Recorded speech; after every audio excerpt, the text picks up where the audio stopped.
फिर से मेरे YouTube चैनल मैथमेटिक्स 2.0 में सभी का स्वागत है। जैसा कि कल मैथमेटिक्स के बारे में बताया गया था और हमने आपको बताया था कि हमने शुरुआत शून्य से की है, तो कल हमने कुछ मैथमेटिक्स के बारे में जाना था। मैथमेटिक्स का कुछ जो परिभाषा जो थी, जो उसका जो डिफिनेशन था, उसके बारे में हमने जाना था। हमने उसके अंग के बारे में जाना था। हमने जाना था अंकगणित, बीजगणित, त्रिकोणमिति, यूक्लिड और यहाँ तक कि सांख्यिकी यानी स्टैटिस्टिक्स। कहने का मतलब यह है कि यह सब जो अंग जो जिसके बारे में मैंने बताया, यह सब अंग मॉडर्न जमाने के हैं। हालांकि कुछ एंशिएंट में भी यानी कुछ प्राचीन समय में भी इस चीज को बताया गया था, लेकिन इसमें भी एक क्वेश्चन आती है कि सबसे प्राचीन समय में यानी सबसे पहले कौन से अंग की बात की गई थी, कौन से अंग को पढ़ाया गया था। तो जो सबसे पहले जो हमारा अंग था मैथमेटिक्स का, जो सबसे प्राचीनतम अंग है, उसको हम सांख्यिकी बोलते हैं। सबसे पहले सांख्यिकी के बारे में चर्चा की गई थी। अब आज हम हिस्ट्री ऑफ जीरो की बात करेंगे, यानी शून्य के इतिहास के बारे में बात करेंगे कि शून्य का इतिहास क्या रहा। जैसे कि आप लोगों को पता है कि हमने शून्य से शुरुआत की है। सबसे पहले यहाँ पे क्वेश्चन यह उठता है कि who invented zero, was invented zero, zero की खोज किसने किया था और कहाँ पे हुआ था।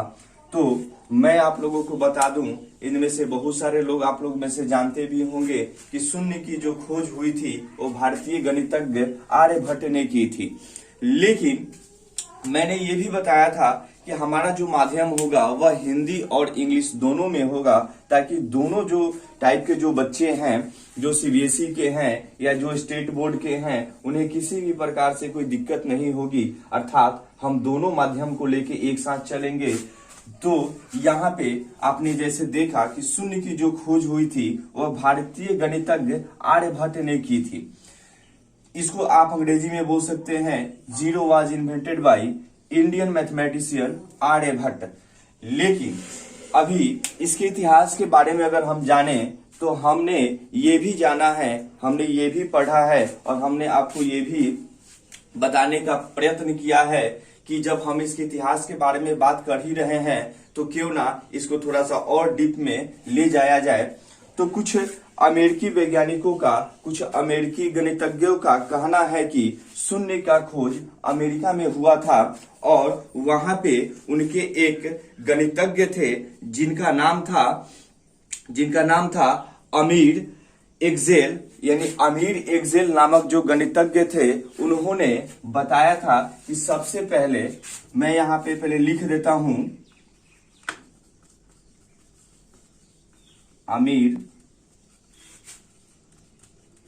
अमीर एक्सेल, इन्होंने बताया था कि शून्य की खोज सबसे पहले इन्होंने किया था। कुछ यह अमेरिकी जो गणितज्ञ थे उनका मानना है कि 5 से और 4 ईस्वी यह पूर्व की बात की जा रही है। और सबसे पहले मैं आप लोगों को ये बता दूं कि इन्होंने यह कंबोडिया में सबसे पहले इसके बारे में चर्चा किया था कि कंबोडिया में हमने शून्य का आविष्कार किया था। यह कथन जो था यह अमेरिकी वैज्ञानिकों द्वारा था, अमेरिकी गणितज्ञ और उनके विद्वानों के द्वारा था। हालांकि बाद में इसी ईस्वी के बीच में, यानी 5 ईस्वी से लेके 4 ईस्वी के बीच में, यहाँ तक कि जो मेसोपोटामिया जो है, मेसोपोटामिया का आप लोगों ने नाम सुना होगा।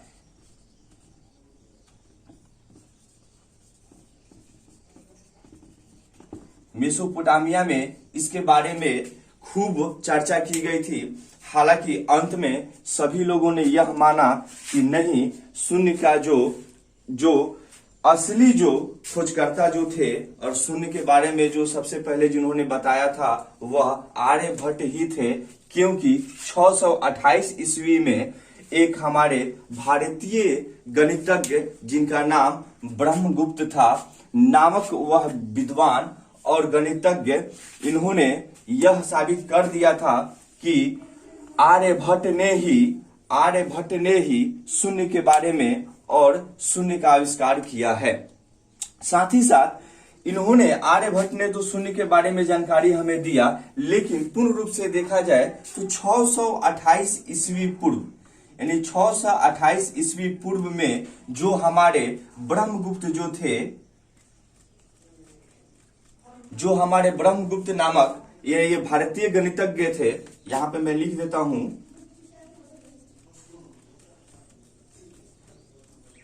यह भारतीय गणितज्ञ थे।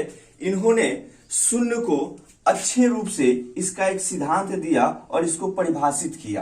यानी शून्य के बारे में अगर आपसे कोई पूछे कि पूर्ण रूप से इसको परिभाषित और इसके बारे में सिद्धांत किसने दिया, तो आप कहेंगे कि भारतीय गणितज्ञ ब्रह्मगुप्त। लेकिन जैसे ही यह पूछा जाएगा कि शून्य का आविष्कार और शून्य की खोज किसने किया था, तो आप कहिएगा कि नहीं, भारतीय गणितज्ञ आर्यभट्ट ने यह किया था। बाकी बाद में कुछ दिन और कुछ वर्षों के बाद पता चला कि जो अमीर जो एक्सेल, जिसके बारे में यह दावा किया जा रहा था, अमेरिका ने यह दावा किया था कि कंबोडिया में अमीर एक्सेल ने जीरो की शुरुआत की थी, जीरो की खोज की थी, इस बात को खारिज कर दिया गया था। और मेसोपोटामिया में इस बात का बहुत ही बड़ी मात्रा में लोगों द्वारा मजाक बना था। यह बात कब की है? यह बात 5 ईस्वी पूर्व से लेकर 4 ईस्वी पूर्व के बीच की है। हालांकि कुछ इतिहासकारों का और कुछ इतिहासों में ये भी जानकारी दिया गया है कि 3 BC में भी इसके बारे में मेसोपोटामिया में चर्चा किया गया था।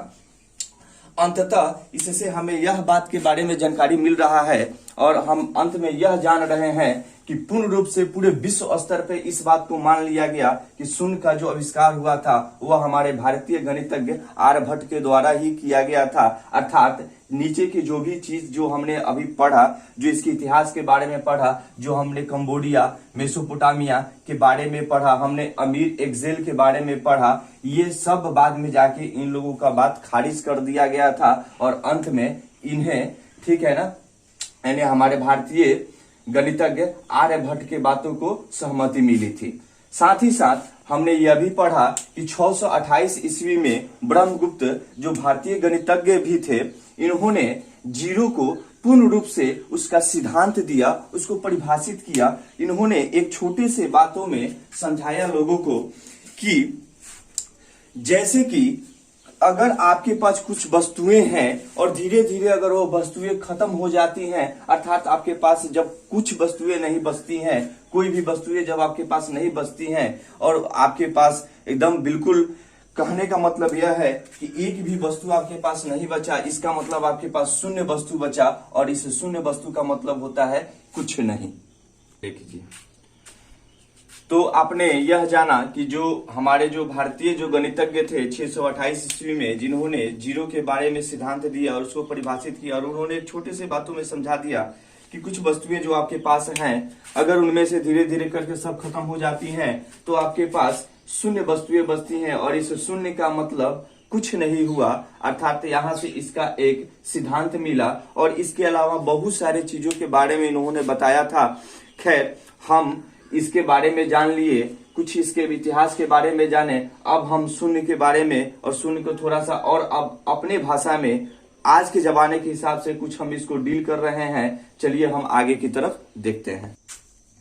जैसा कि हमने जीरो के इतिहास के बारे में जाना, एक छोटा सा चीज मैं बताना चाहूंगा आप लोगों को कि जो हमारे जो आर्यभट्ट जो थे, जिन्होंने जीरो का आविष्कार किया था, जीरो का खोज किया था, आप लोग को बता दूं, जो कंपटीशन लेवल के जो बच्चे हैं, जो कंपटीशन की तैयारी कर रहे हैं, उनके लिए यह एक छोटा सा टॉपिक रहेगा, एक छोटी सी बात रहेगी और उनसे और यह जानकारी भी मिल जाएगी उन्हें कि जो हमारे जो आर्यभट्ट थे, वह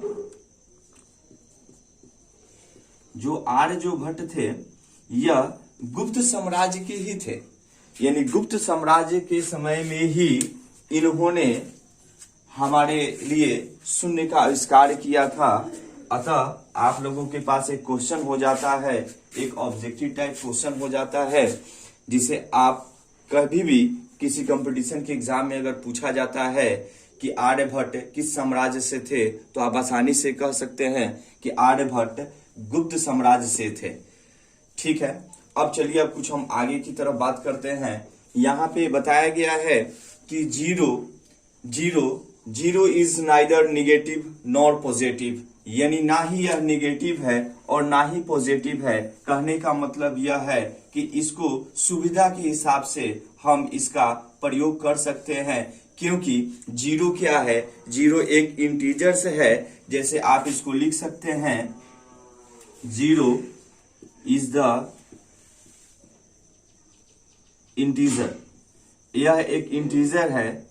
ठीक है ना, यहां पे इसको ऐसे लिख लीजिए, जीरो इज एन इंटीजर। ठीक है ना, यह एक पूर्णांक है।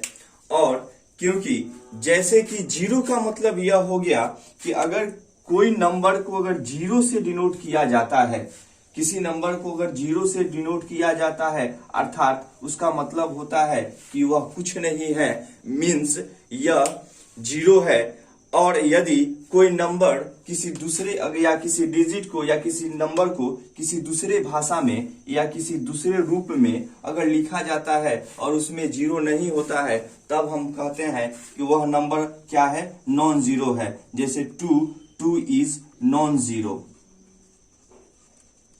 यह जीरो नहीं है, जबकि जीरो क्या है, जीरो है। ठीक है, तो हमने ये जाना कि जीरो ना ही नेगेटिव है और ना ही पॉजिटिव है। हम सुविधा के हिसाब से इसको दोनों फॉर्म में ले सकते हैं, इससे कुछ फर्क नहीं पड़ता है। जैसे कि अगर आपने दो में जीरो को ऐड किया तो भी इसका मान दो ही है, और दो में से जीरो को अगर सब्ट्रैक्ट किया यानी घटाया तो भी इसका मान जीरो ही है। अर्थात हम कह सकते हैं कि जीरो से किसी भी वैल्यू में कोई परिवर्तन नहीं होता है। लेकिन अभी जीरो के बारे में हमें बहुत कुछ सीखना है, जानना है, तो हम आगे की तरफ बढ़ेंगे। फिर एक बातों को हम आपको यहाँ से थोड़ा सा रिवीजन करवा देते हैं कि zero is an integer, zero भी एक पूर्णांक संख्या है एंड ए रियल नंबर, और यह एक वास्तविक संख्या भी है। साथ ही साथ आप लोगों को मैं बता दूं कि जब हम नेचुरल नंबर और होल नंबर की चर्चा करेंगे तो उसमें भी जीरो आएगा, और जैसे ही नेचुरल नंबर में यानी हमारे काउंटिंग नंबर में जीरो शामिल हो जाएगा, वह नंबर हमारे पास उसके जो सेट होंगे, जो नंबर के जो सेट होंगे, वह होल नंबर कहलाएंगे। जैसे कि जीरो का मतलब आप लोगों को बताया गया, मीन्स जैसे कि स्पष्ट रूप से अगर हम बात करें तो यहाँ पे हम लिख सकते हैं कि zero means no objects are present, यानी कहने का मतलब यह है कि अगर कहीं भी जीरो की चर्चा हो रही है, इसका मतलब यह है कि वहां पे कुछ नहीं है, और उसके वैल्यू में या किसी भी रूप में, सिर्फ वैल्यू ही नहीं, वहां पे अगर किसी वस्तु, किसी दूसरे चीजों के बारे में भी चर्चा की जाए और अर्थात उसे जीरो से डिनोट किया जाए, इसका मतलब कहा जाएगा कि वहां पे कुछ मौजूद नहीं है, अर्थात शून्य है। चलिए हम थोड़ा सा इसको और आगे बढ़ाने का प्रयास कर रहे हैं, इसको थोड़ा सा हम और आगे बढ़ाएंगे और सीखेंगे कि जीरो के अलावा और जीरो से हम और आगे क्या क्या कर सकते हैं।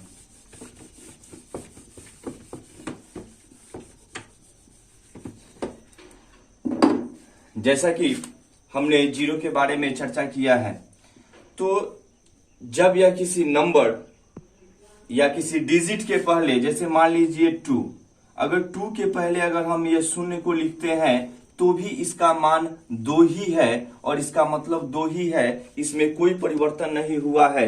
लेकिन जैसे ही अगर हम 2 के बाद शून्य को लिखते हैं तो इसका मतलब 20 हो जाता है, यह 20 हो जाता है, इसके मान में परिवर्तन हो जाता है। अर्थात कहने का मतलब यह है किसी भी अंक या किसी भी संख्या के पहले जब जीरो लगता है तो उसके मान में, उसके वैल्यू में कोई बदलाव नहीं होता। लेकिन जैसे ही हम उस अंक या उस नंबर के बाद जीरो का प्रयोग करते हैं, जीरो को वहां पे लाते हैं, तो उसके मान में परिवर्तन हो जाता है। अर्थात कहने का मतलब यह है कि इसको बहुत आसान भाषा में आपको हमने समझाया है कि जीरो का पीछे लगना, जीरो का आगे लगना, इससे क्या अर्थ निकल रहा है। इसके अलावा जब हम डेसिमल पढ़ेंगे यानी दशमलव जब हम अब पढ़ेंगे तो उसमें भी हम बताएंगे कि जीरो का कौन कौन सा वैल्यू और कहाँ कहाँ पे जीरो रह के उसके वैल्यू में परिवर्तन ला सकता है, ला देता है। फिलहाल में हम 2-3 चीजें और भी बताना चाहेंगे, जैसे कि आप लोगों के सामने मैं यहाँ पे कुछ मैं डिजिट दे रहा हूं। जैसे मान लीजिए कि 2, 0, 3, 5, 6। यहाँ पे बोला जाता है, जैसे कि मान लीजिए यहाँ पे 1, 2, 3, 4, 5, यहाँ पे 5 डिजिट आपको दिए गए हैं। इनसे कहा जाता है कि आपको सबसे छोटी संख्या बनानी है, सबसे छोटी संख्या बनानी है, सबसे छोटी संख्या बनानी है। तो बहुत सारे बच्चे यहाँ पे ये गलती कर देते हैं कि वह जीरो से संख्या को बनाना शुरू कर देते हैं, अर्थात 0, 2, 3, 5 और 6। तो जरा देखिए क्या यह 5 अंकों की संख्या है? यह 5 अंकों की संख्या बिल्कुल भी नहीं है और यह गलत हो जाता है। अर्थात आप किसी भी संख्या को, चाहे छोटी हो या बड़ी हो, बनाने के लिए बोला जाए तो उसका शुरुआत आप 0 से नहीं कर सकते हैं, क्योंकि जैसे ही अगर हम 0 से शुरुआत करेंगे हम देखेंगे कि जितने नंबर की बात की गई है, जितने डिजिट की बात की गई है, उससे वह कम हो गया है और उससे बहुत सारा परिवर्तन हो गया है। तो आप जरा देख रहे हैं कि यह 4 अंकों की संख्या बन गई है, जबकि अंक हमारे पास 5 हैं, अर्थात यह गलत है।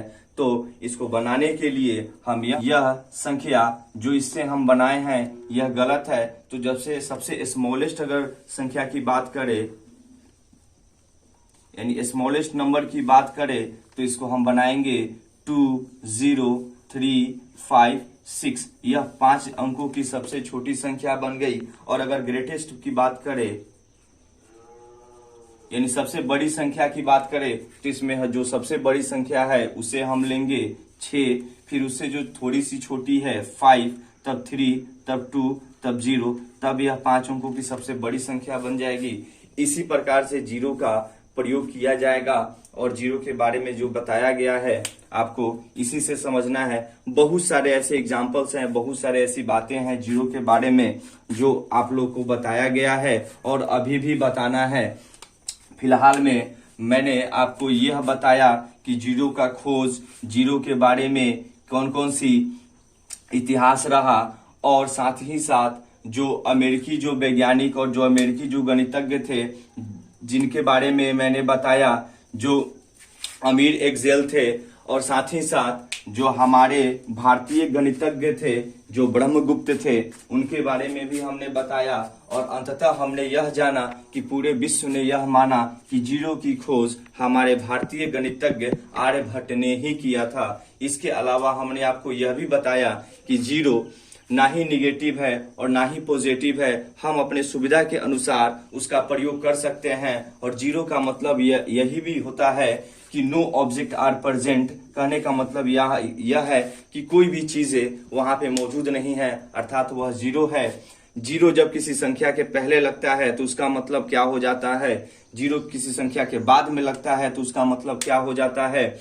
और जब इस टाइप से संख्या बनाने के लिए हमें आता है, कुछ हमारे पास डिजिट दिए जाते हैं और कुछ संख्या बनाने के लिए दिए जाते हैं, तो यदि अगर हम जीरो से शुरुआत करते हैं तो उसमें क्या परिवर्तन होता है। जैसे कि यहाँ पे आपने देखा यह गलत हो चुका है। तो बनाने का जो तरीका है हमने बताया कि स्मॉलेस्ट नंबर कैसे बनाएंगे, ग्रेटेस्ट नंबर कैसे बनाएंगे। हम शुरुआत जीरो से नहीं कर सकते हैं। चलिए, बहुत बहुत धन्यवाद आप लोगों का। फिर आगे आप लोग हमें कमेंट बॉक्स में बताइएगा कि किस टाइप का टॉपिक लेके चला जाए, क्योंकि मैंने आप लोगों को बताया है कि यह बैच स्पेशल 9th और 10th क्लास के बच्चों के लिए ही है। तो आप लोग हमें बताइए कि क्या बेसिक नॉलेज के बारे में और भी कुछ जो बेसिक मैथ हैं, जो बेसिक जो जानकारी हैं, उनके बारे में और भी चर्चा किया जाए या चैप्टर चालू किया जाए। और साथ ही साथ मैं आप लोग को बता दूं कि इसी चैनल पे आज शाम को, ठीक है, करंट अफेयर्स के कुछ क्वेश्चन दिए जाएंगे, और अगर शाम को पॉसिबल नहीं हो पाएगा तो सुबह में दे दिया जाएगा। और साथ ही साथ मैं आप लोग को बता दूं, कोशिश किया जा रहा है कि वीडियो अच्छा से अच्छा बनाया जाए और मेहनत किया जाए। आप लोग भी अपना सपोर्ट बनाए रखें और साथ में अपने दोस्तों के बीच में शेयर करें। अच्छी से अच्छी जानकारी इस पे दिए जा रहे हैं और भी अच्छे जानकारी इस पे दिए जाएंगे। साथ ही साथ मैं आप लोग को यह बता दूं कि ये इस चैनल पे न सिर्फ आप 9th और 10th क्लास के बारे में ही जानकारी ले पाएंगे, बल्कि कंपटीशन से जुड़े बहुत सारे चीजों के बारे में, कुछ क्वेश्चंस के बारे में, और अगर आपको कोई डाउट है तो आप हमारे व्हाट्सएप नंबर पे अपना क्वेश्चन लिख के भेज सकते हैं, उसको हम डील कर देंगे। साथ ही साथ हम कुछ जीके जीएस के बारे में भी जानकारी देंगे। चलिए, आपको बहुत बहुत धन्यवाद। शेयर कीजिए, लाइक कीजिए, सब्सक्राइब कीजिए और दूसरों को भी इसे करने के लिए प्रेरित कीजिए। चलिए, बहुत बहुत धन्यवाद।